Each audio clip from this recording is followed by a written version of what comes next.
Hey, I'm Katie with WTI.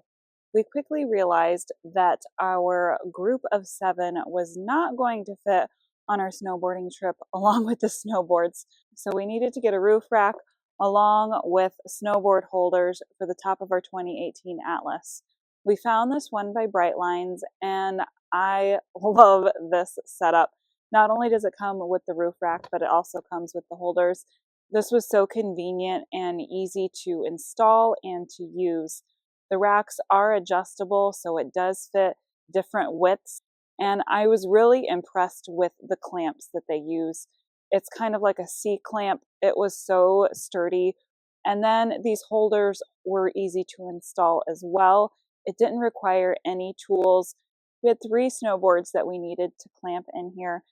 We had to put one upside down and the other 2 were upright, but it was great. Once they were in there, everything was nice and secure. There was no rattling while we were on the road. There was no vibration.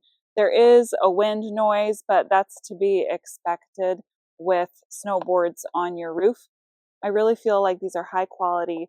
They are going to last us for many snowboarding trips to come, and that's my point of view.